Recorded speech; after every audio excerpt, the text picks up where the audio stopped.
Tonight at 6 on Alaska's News Source, federal charges against a man accused of leaving a Wasilla teenager to overdose on a trail last year.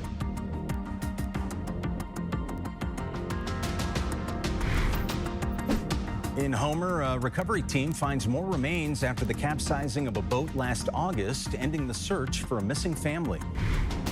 And the U.S. Navy will be in Anchorage next week. We'll tell you why. This is terrific to have these two ranges working together. Plus, the University of Alaska Fairbanks is expanding the reach of rocket science in the 49th state. We'll tell you how. You're watching Alaska's News Source. Well, good evening. A federal grand jury is indicting a man already facing state charges in connection with a Wasilla 16-year-old's fatal overdose. Johnson Kuhn has been following this case for months, and he has new information about these federal charges. Johnson.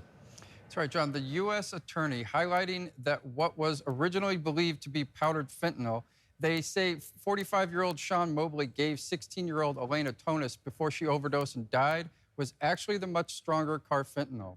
I just heard from Elena's sister, who said the fact that this case has reached the federal level speaks volumes about the seriousness, saying the family feels it's validating to see the system taking these next steps. Carfentanil is the highly potent opioid used to sedate large animals. The DEA says it's 100 times more potent than fentanyl.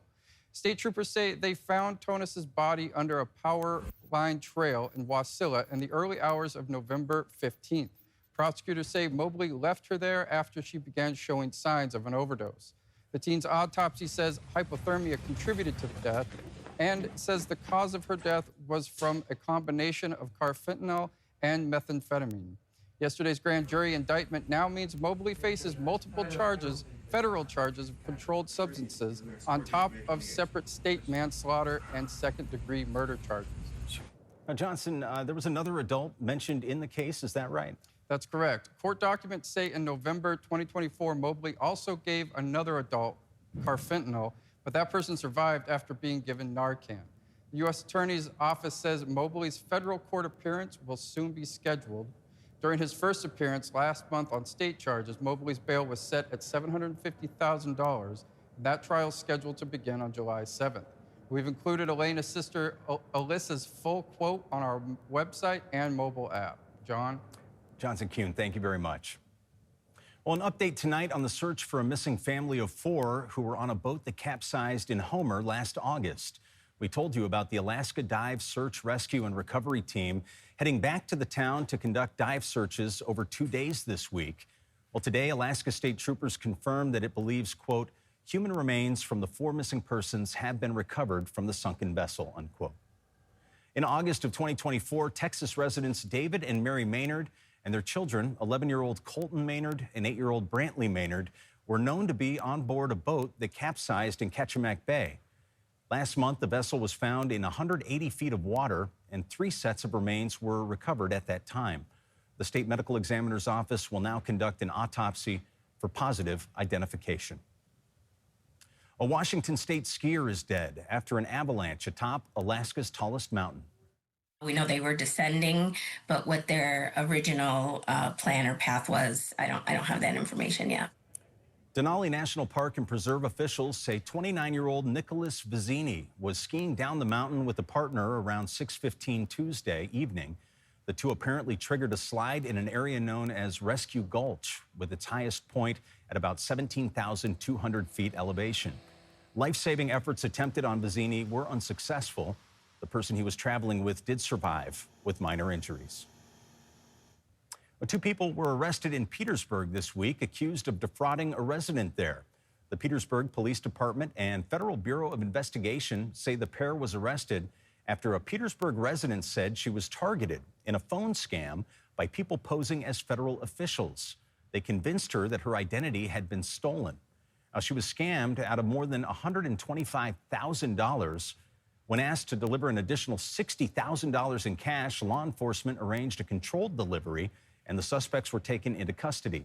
Now, if any of this sounds familiar or you suspect a case of fraud, we ask that you please report your scams to your local law enforcement agency, or you can also visit FBI.gov. The Anchorage Assembly on Tuesday repealed the mandate requiring ID checks for alcohol purchases across the municipality. Effective immediately, bars, restaurants, and breweries will no longer be held to the once mandatory checks that were demanded of all patrons, no matter how old they looked. Liquor stores, however, will still have to check all IDs. And you can read that full story on our website. Well, it was a sunny day for many areas of mainland Alaska today. Jackie Purcell says the heat is on, and she joins us now with the forecast. Jackie. That's right. The sun did a great job of heating up mainland Alaska locations today, and Fairbanks was able to check off a seasonal mark.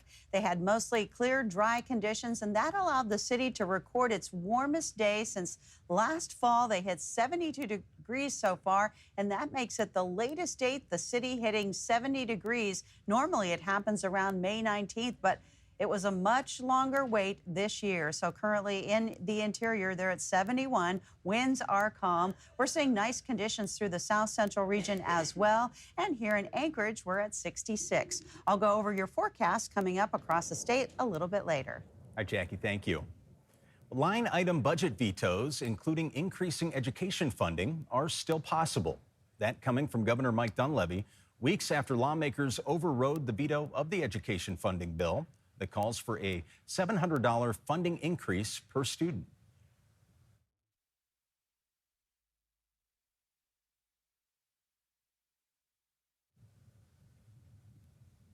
All right, Dunleavy making comments yesterday after addressing the Fairbanks Chamber of Commerce. His spokesperson says any vetoes will be final following the signing of the budget. Senate Majority members say, along with funding, they'll look at open enrollment and chronic student absenteeism. All right, the governor's office says any veto announcement will be sent out to the public when he signs the budget. Also in the world of education, the University of Alaska Fairbanks' Geophysical Institute is building drones for long-distance cargo delivery. The drones, through the Alaska Center for Unarmed Aircraft Systems Integration, are designed to quickly deliver medical supplies to remote communities. THR program director says that the drones can go thousands of miles without a pilot and will also speed up search and rescue efforts. And we're not as limited in terms of the pilot's duty day, and so you can search for longer and you can get started faster. If every village public safety officer has one of these, as soon as somebody goes missing, you could launch the search before the troopers or other help could arrive. Now we're told that tours are available to the public. Well, a new agreement between UAF and the Alaska Aerospace Corporation means Poker Flat Research Range could soon see commercial rocket launches.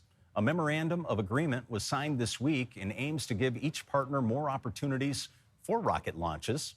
Alaska Aerospace can now launch from the range, and UAF can now in turn, use Alaska Aerospace's range on Kodiak Island for launches that reach Earth's orbit.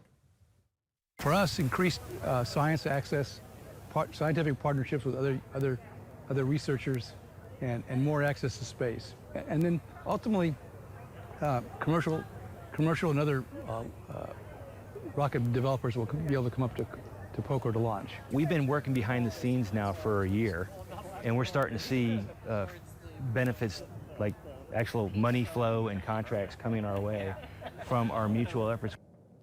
We're told a few state lawmakers, along with University of Alaska President Pat Pitney, attended that ceremony.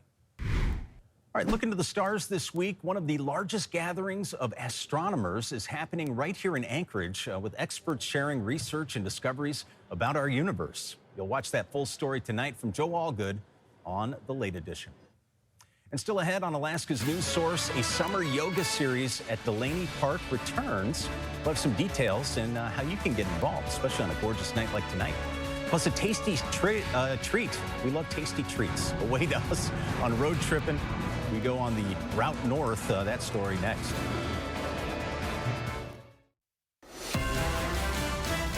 You're watching Alaska's news source.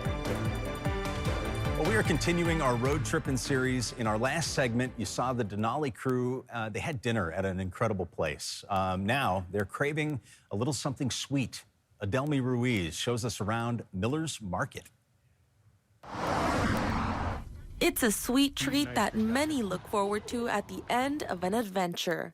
We popped into Miller's Market off the Parks Highway in Houston. We do huckleberry, cheesecake, we do cherry limeades, we do orange creamsicle is one of the favorites around here, the locals. And this sweet treat hit the spot. Reach! Reach! Oh, there. I chose soft serve over the hand scooped flavors and even got to dip my vanilla in blue raspberry candy coating. Wow. Nice. And photojournalist Emmanuel Igwe dug into a burger. Yeah. And being new to Alaska, I enjoyed the souvenir store that caters to visitors and locals alike. This place is so unique.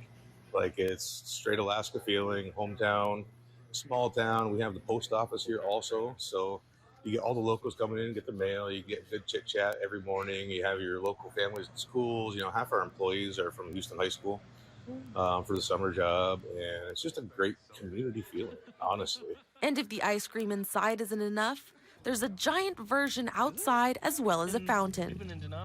Road tripping in Denali, Adelmi Ruiz, Alaska's news source. Beautiful. Our road tripping continues throughout this week. Click on the road tripping tab on our website to see any of the stories you missed or you might want to experience again. Thanks for listening. Click subscribe so you can get the latest podcast from Alaska's news source automatically. And stay up to date with breaking news and in-depth reporting available for free 24/7 with the Alaska's news source app.